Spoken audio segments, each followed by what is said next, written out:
If a husband planned the perfect murder, left no witnesses, no obvious evidence, and convinced everyone it was an accident, what single mistake could still expose him? Imagine for a moment stepping into the mind of someone who believes they've crafted an unbreakable plan. Every detail considered, every possible angle covered, every chance for error eliminated. The scene is set, a tragedy that looks just like any other, natural and inevitable. No signs of struggle, no forced entry, no suspicious behavior to raise alarms.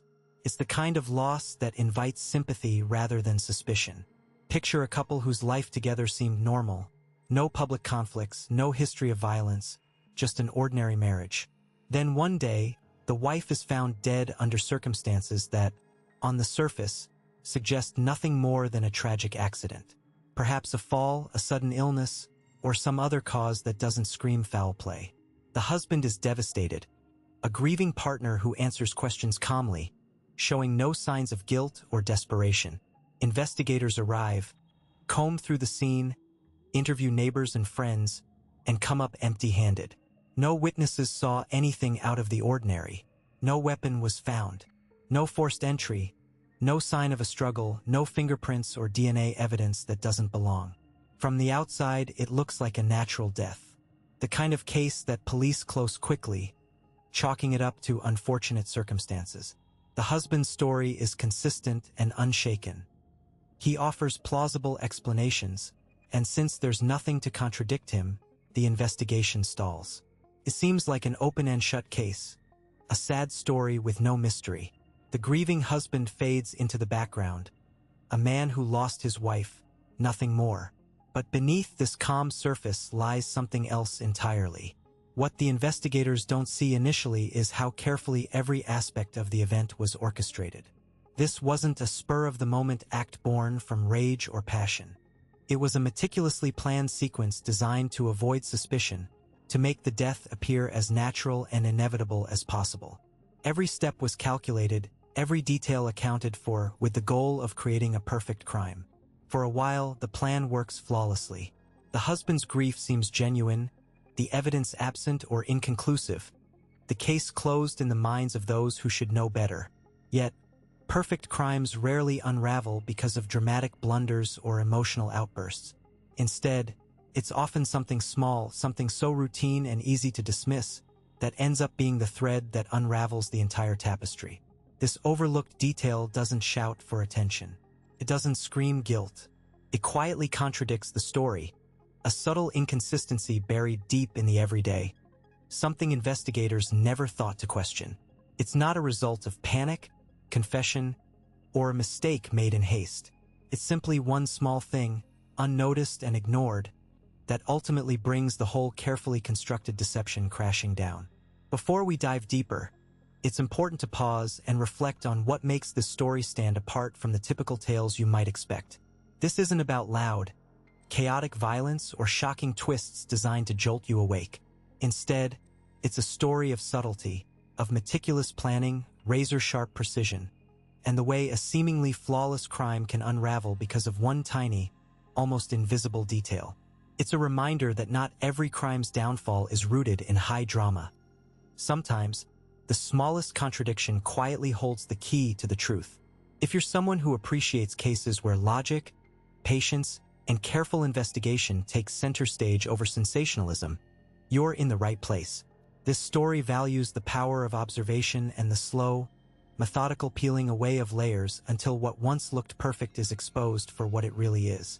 Stick around until the very end, and you'll see how one simple, almost mundane element, something so easily overlooked, changed everything. It's a testament to the fact that no matter how clever the plan, no one's foolproof. If you're enjoying this journey into the world of precision and quiet revelation, please take a moment to like the video. It really helps us bring more stories where the intellect and the details matter more than the theatrics. Now, as we return to the heart of the case, keep in mind this subtlety. The next pieces of the puzzle reveal how the smallest inconsistency began to poke holes in the narrative that everyone had accepted without question. What seemed like a perfect alibi and an airtight plan starts to show cracks. Not through loud mistakes, but through the quiet, patient work of observation and logic. Let's continue. From the outside, their marriage appeared to be the embodiment of stability and harmony.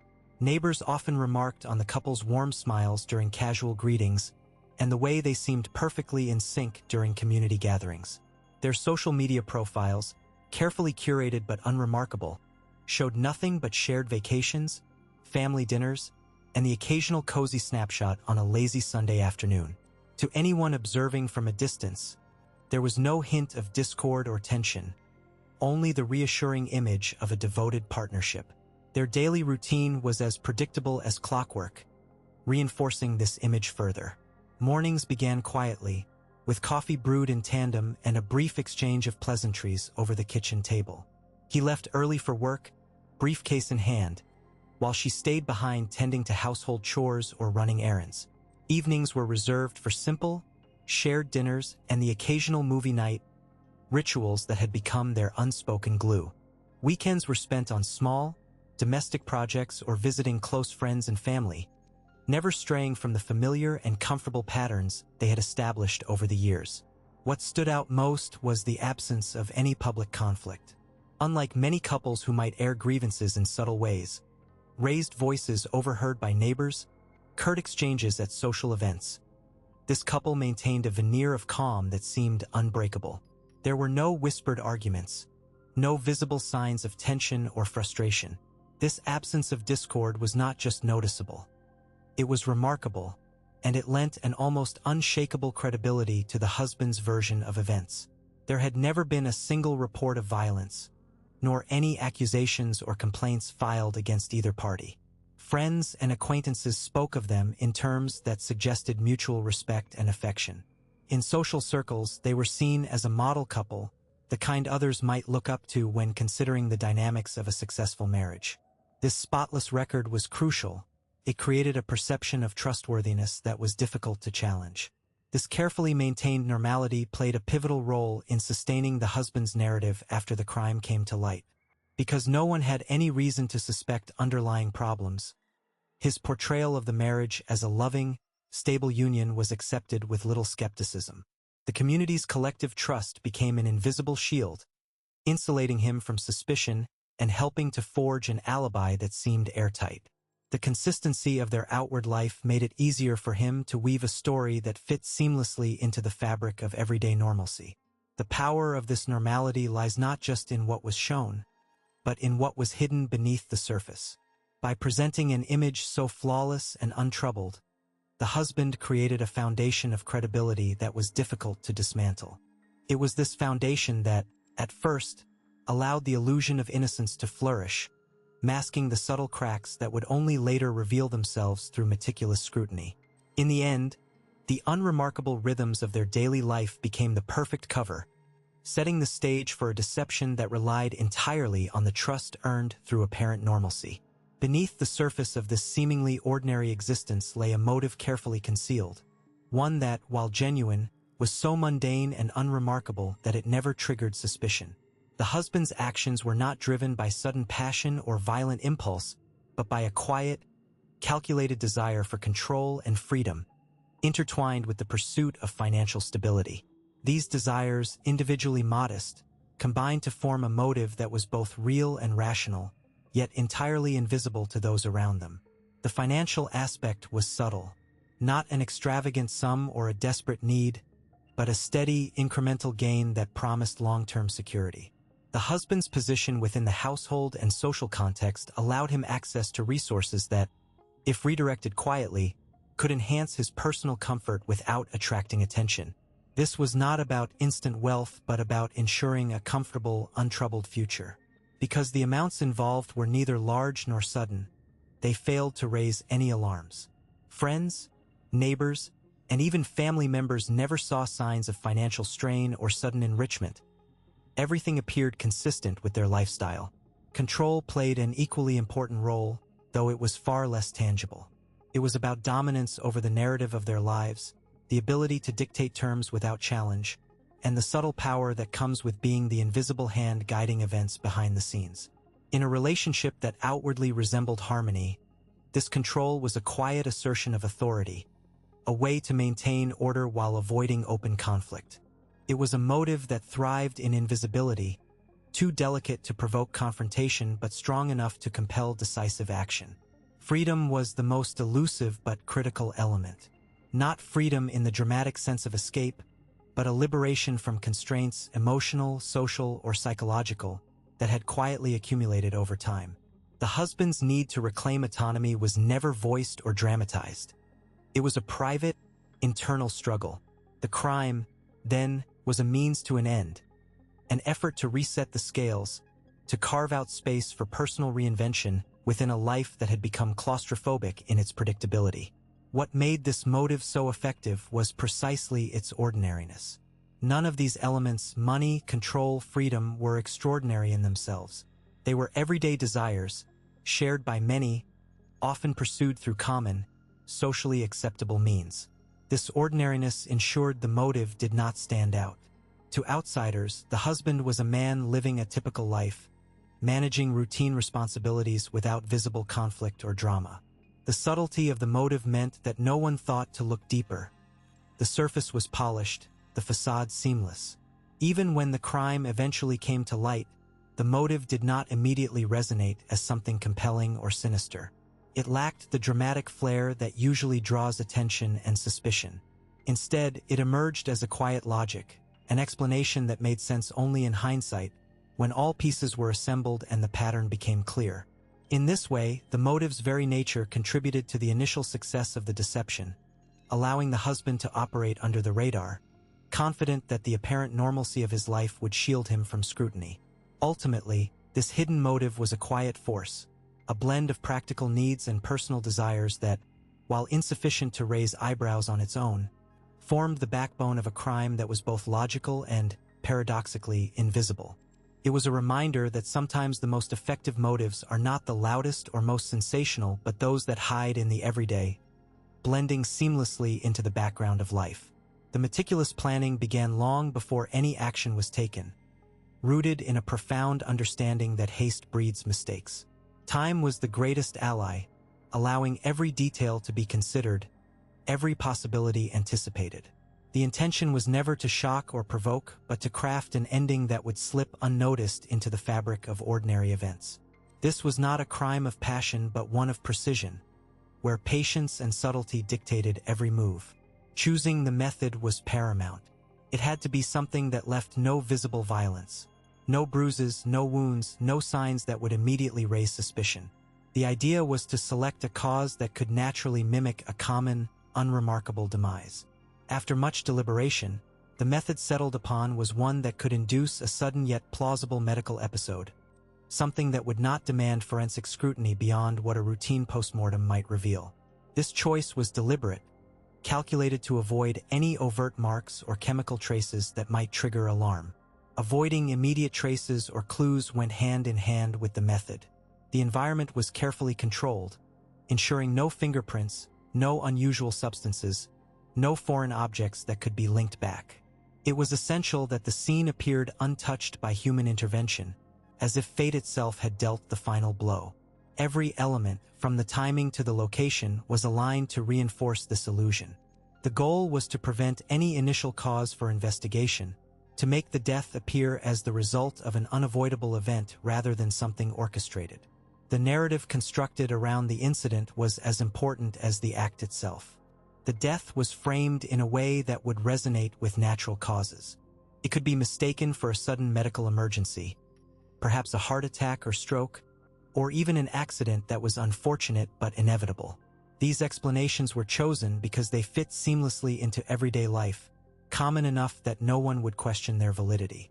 The plan capitalized on the human tendency to accept plausible explanations without delving deeper when there's no immediate reason to suspect foul play. In designing the scenario, the perpetrator anticipated the kinds of questions that might arise and preemptively neutralized them. Witnesses would see nothing unusual, and any circumstantial evidence would align with the chosen story. The death would be recorded as a natural or accidental event, supported by the victim's medical history or the circumstances surrounding the moment. This careful alignment of facts and perception was intended to leave investigators with no reason to suspect anything beyond the obvious. The intelligence of the plan lay in its invisibility.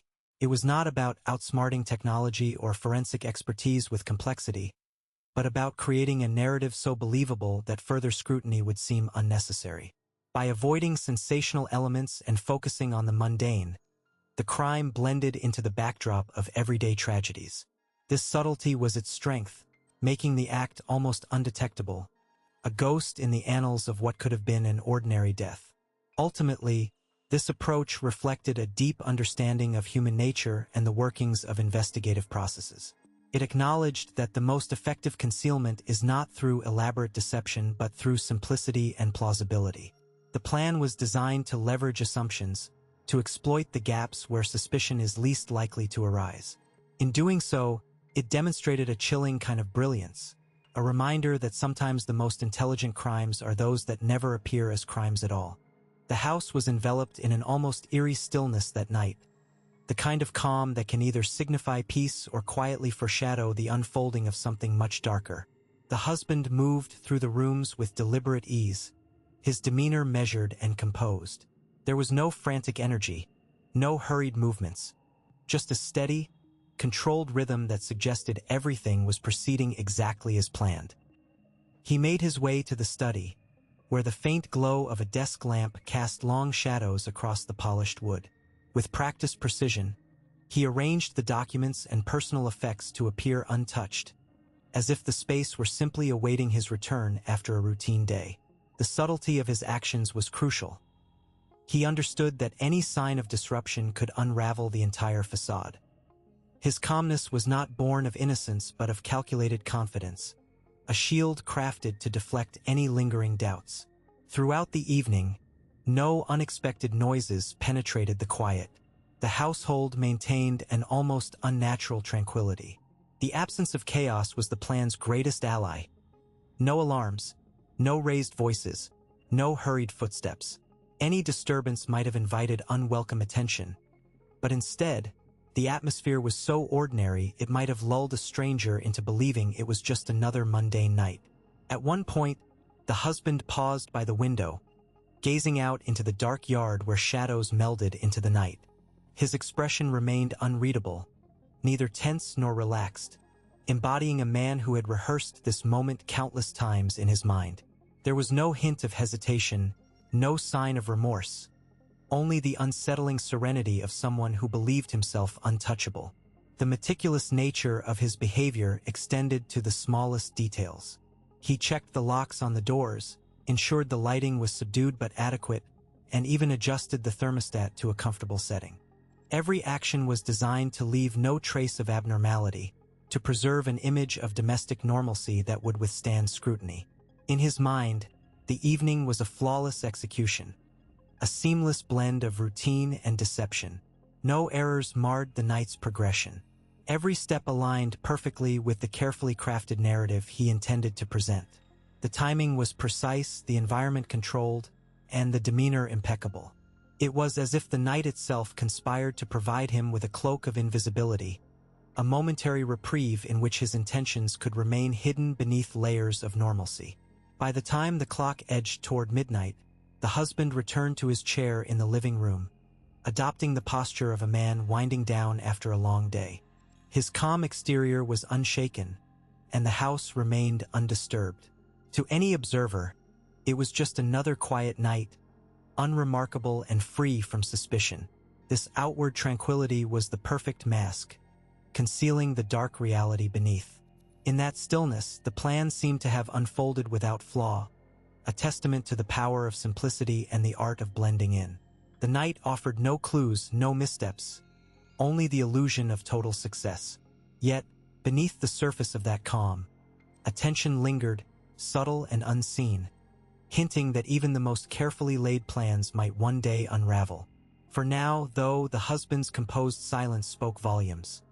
The night had been claimed, the plan set into motion, and the world remained oblivious.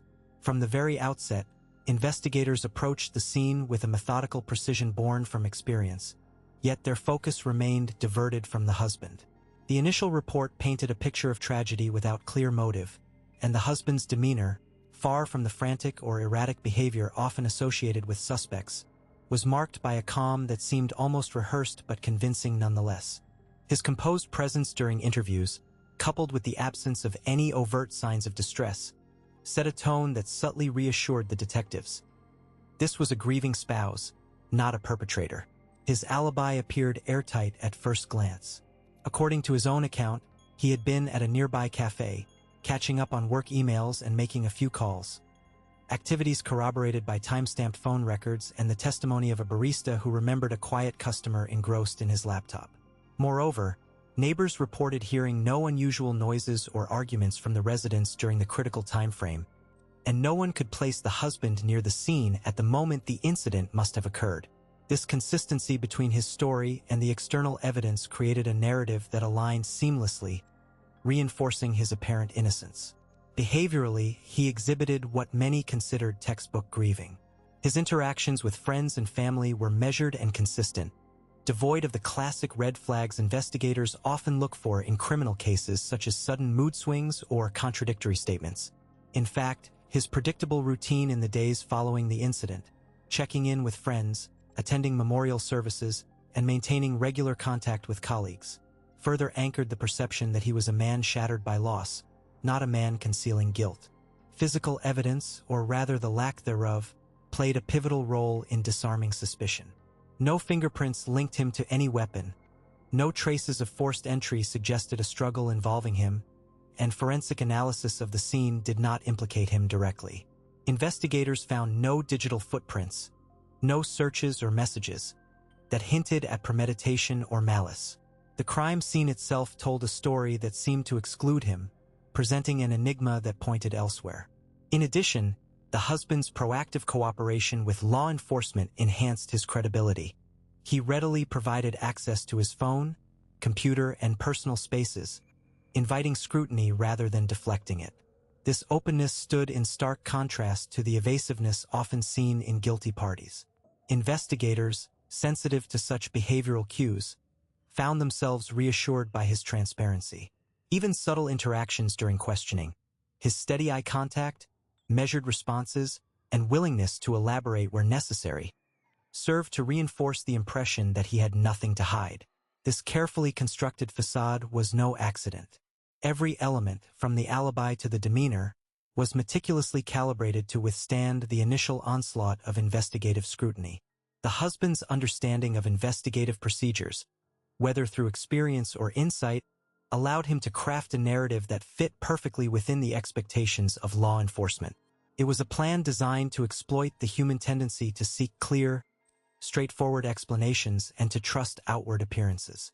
As a result, the husband was not only ruled out as a suspect but also, in many ways, became an unwitting ally in the investigation's early stages.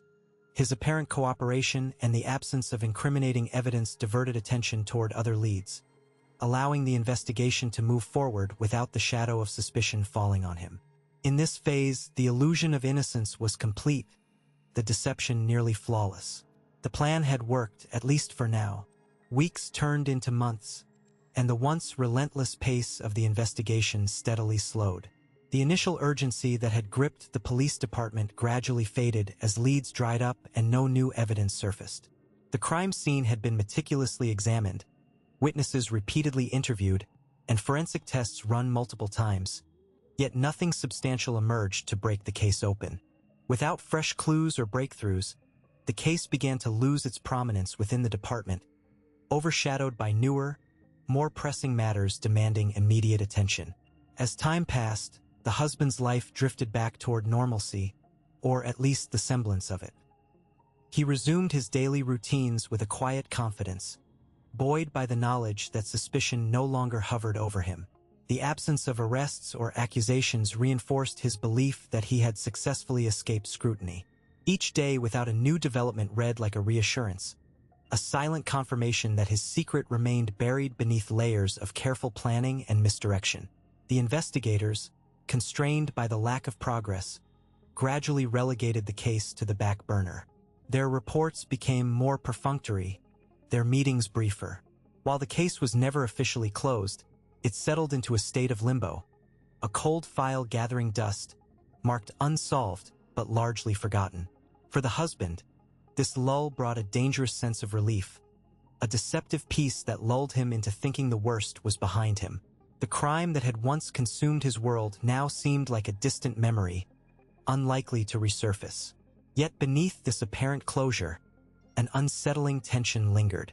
The absence of new evidence was not necessarily a sign of innocence, but rather a testament to the husband's careful orchestration. His calculated actions had effectively masked the truth, creating an illusion so convincing that even experienced detectives began to doubt any foul play. In this quiet void, the perfect crime appeared to have succeeded. But can any crime truly be perfect? The longer a case remains open, the more it invites scrutiny, reflection, and sometimes unexpected revelations.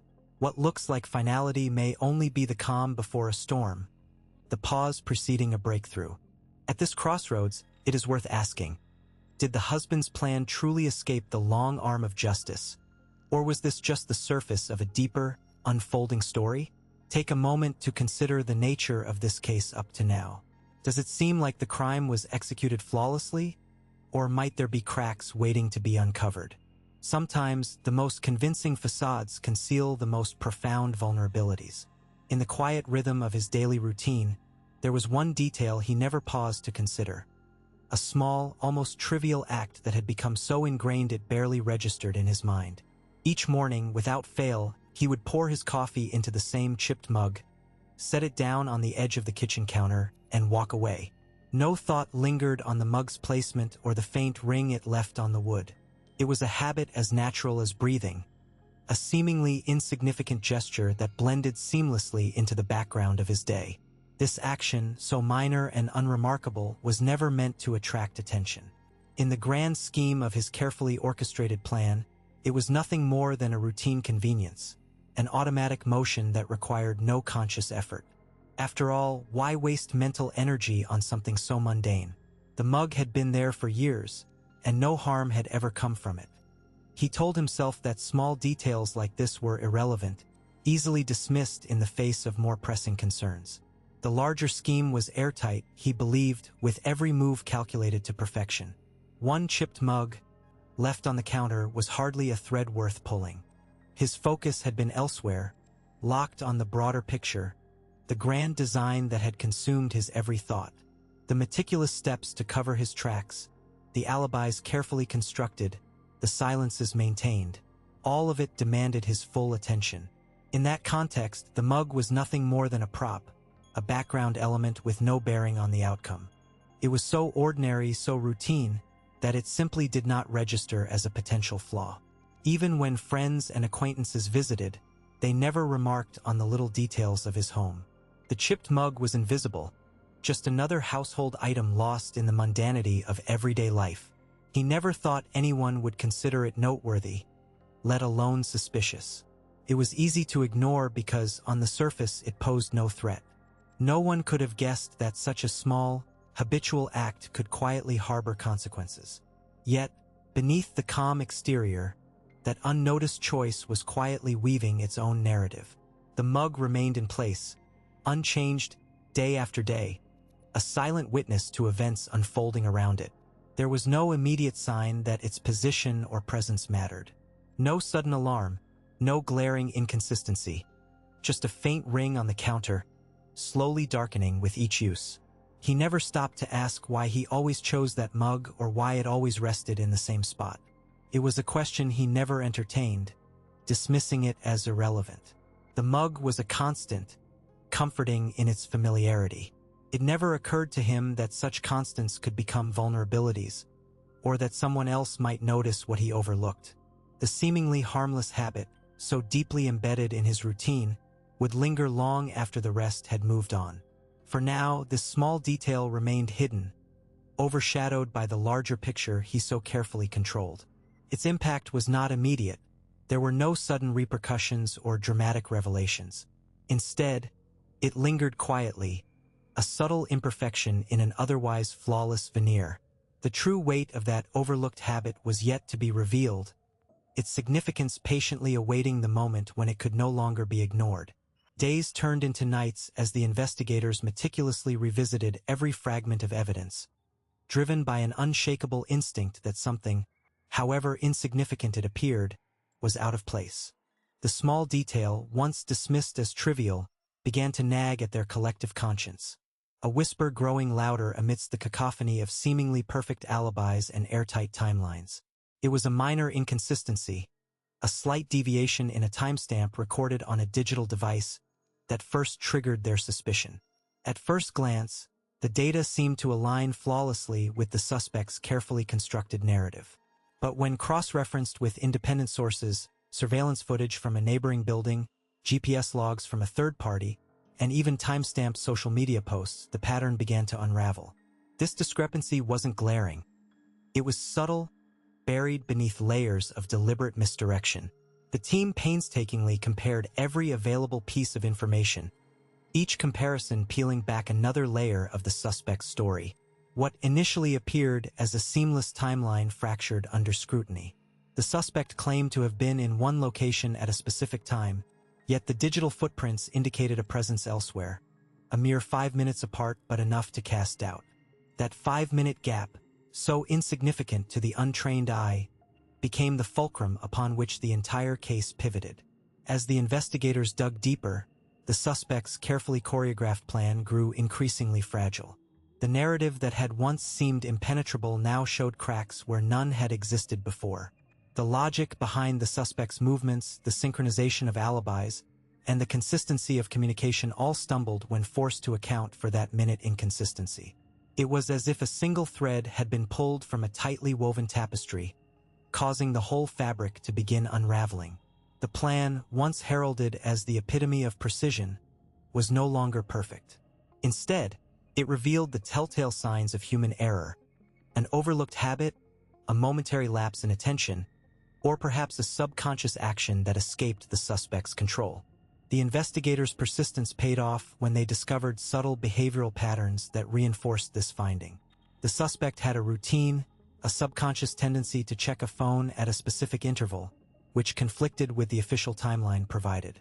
This pattern was corroborated by timestamps on unrelated devices, establishing a clear sequence of events that contradicted the suspect's statement.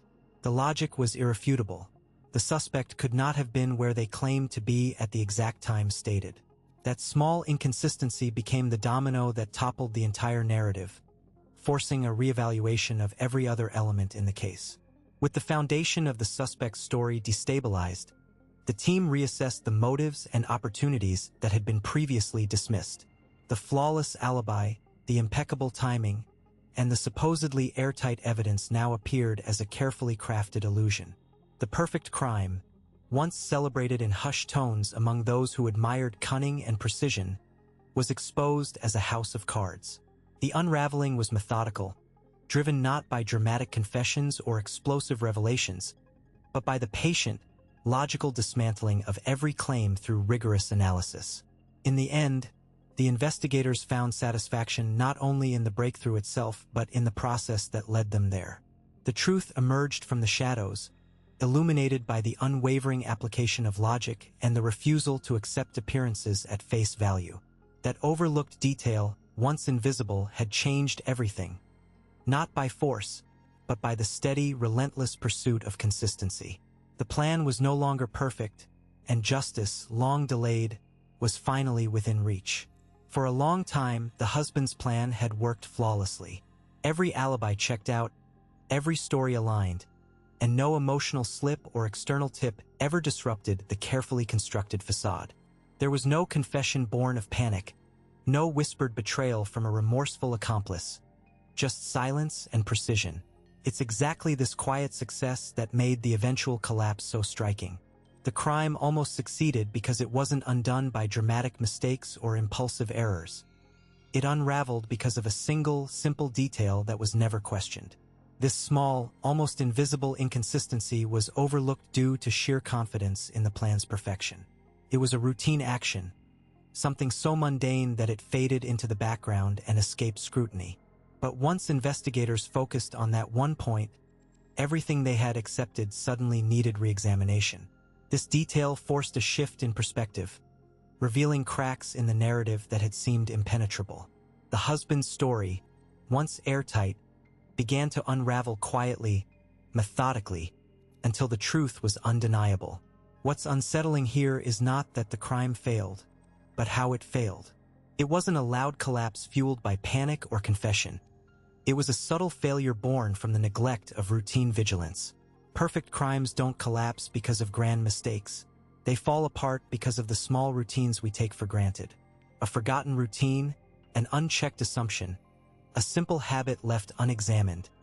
These are what topple even the most meticulous plans. This case reminds us that the line between success and failure in crime is razor thin. It challenges us to consider how many details, seemingly trivial, hold the power to expose the truth when no one is looking. So now we want to hear from you. What do you think was the critical mistake that brought this plan down? Share your thoughts in the comments below. If you're fascinated by stories where near-perfect crimes unravel due to one overlooked detail, make sure to subscribe and turn on notifications. We have many more cases where the smallest slip reveals the biggest secrets. And speaking of slips, don't miss our next video, where once again, a single detail changes everything. Stay curious and remember, in the world of perfect crimes gone wrong, the devil is always in the details.